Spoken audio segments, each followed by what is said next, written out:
Okay. So let's start this off by saying this is Logan and Daisy. And so start off by telling everybody how long you guys have been together. Almost 9 months. Oh, wow. How did you guys first meet? On Tinder. Wow. You know, you're the first disabled couple that I've heard that met on Tinder. Really? Well, that's pretty cool. Yeah, you're the very first disabled couple I ever heard met on Tinder. Everybody I talked to that's had something to do with Tinder, they never meet anyway.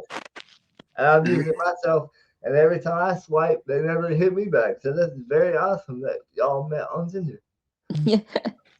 So to add to that, what was that experience like when y'all first met on Tinder? Like, were you hesitant to download the app, or what was your experience downloading the app and going through that process?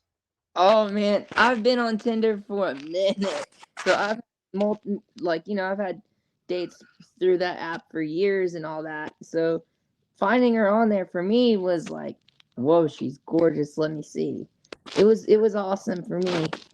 Wow. So did you know that she was disabled too, or did you just find that out through talking to her?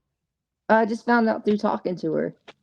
Oh, cool. So what do you think the number one thing that people misunderstand about you guys on relationships, and what have y'all done to change that interaction on the date, or what kind of things happen when you guys go on a date? What do you think the number one thing is that people misunderstand?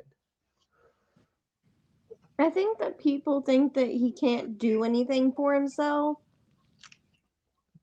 and they think that I'm like a servant for him, which is so far from the truth. That's so you kind of push him to do what he can on his own. Yeah. Yeah. That's awesome. So has there ever been a situation on a date to add to that where you've had to push him to do something he didn't want to do? And somebody maybe Yeah. have looked at you a little different and kind of got a different aspect of you guys dating because of that issue? Nothing like that. One of the things we do have is issues of me trying to be too independent in situations where I would need her help, and she'll be like, "No, don't be a daredevil. Don't be a daredevil." And I'll just go down some big ramp, hands up, like, "Look, mom, no hands." That's awesome. So, what do you think the number one thing that non-disabled couples need to understand about you guys, and what do you guys do on dates to change their interaction or their opinion? Um, I don't know. What do you think? Um, hmm. I guess what I would probably say is don't judge a book by its cover. Like, there are independent people with disabilities out there that can do a lot, and stuff. Maybe.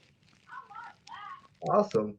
Have you guys ever interacted with any other couples and or been on a date, made friends, and kind of kept in touch and kind of did double dating things, or No, we had plans to, but we didn't wind up doing it.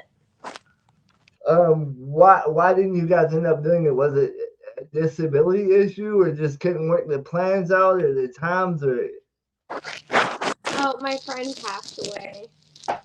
oh man, I know that had to be hard. Yeah. What am I-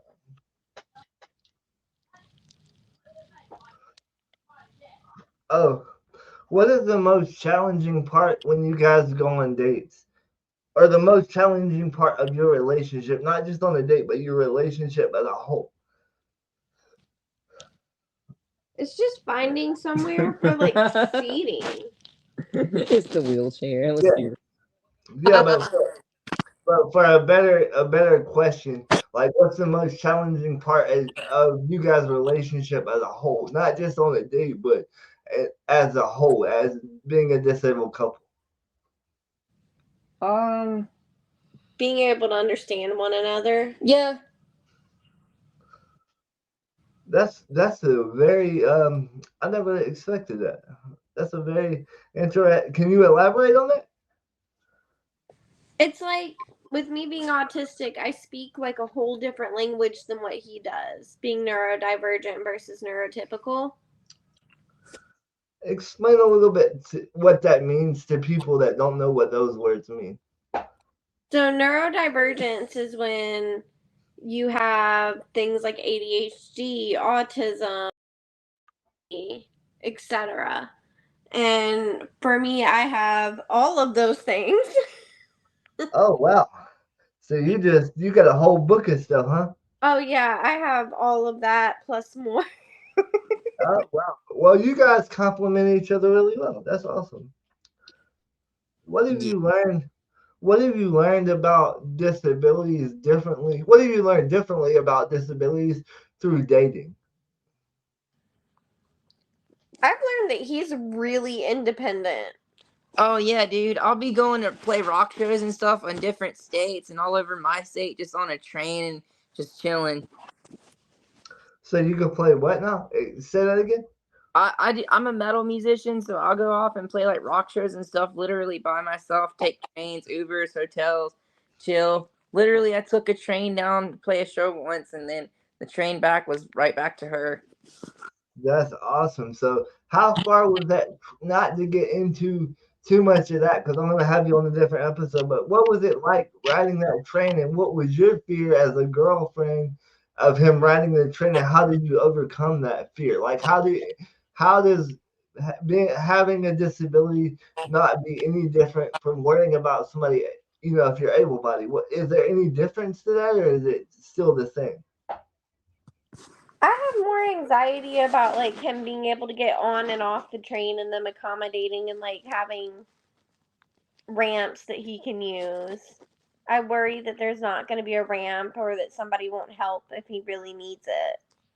Okay, well, I think that if you think about it, most couples worry about their husband or boyfriend or something, or girlfriend going out. So that's really what I'm trying to say is the people that are going to watch this, what they're saying is there's no difference. Just because we have disabilities, we all worry about the same thing.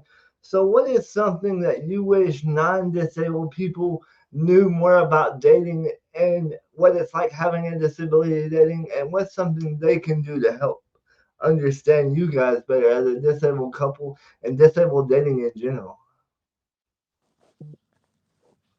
Um, I guess basically the thing to understand is communication is key, and not everybody has the same needs and all that, and it's one of those things where if you really love the person, you gotta, you know, do the homework.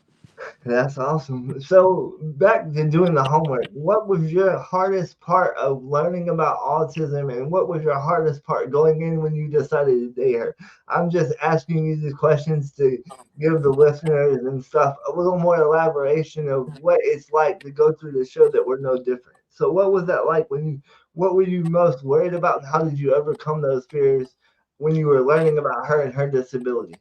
I had no fears at all because I have a sister who's autistic, but her autism's a little more, I guess you would say, severe, right? Yeah. Yeah, severe. And so for me, it was kind of easy. The only challenge I would probably say is like sometimes there are certain things that I may have to be a little more direct with her about than I would say someone else, like, who doesn't.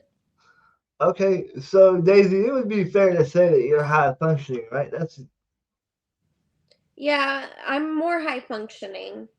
okay. So do me a favor, explain to somebody what high functioning versus the other form of autism for the people that don't know what the difference is. With high functioning, you tend to have lower support needs, which basically means that you don't need near as much support as somebody that is low functioning.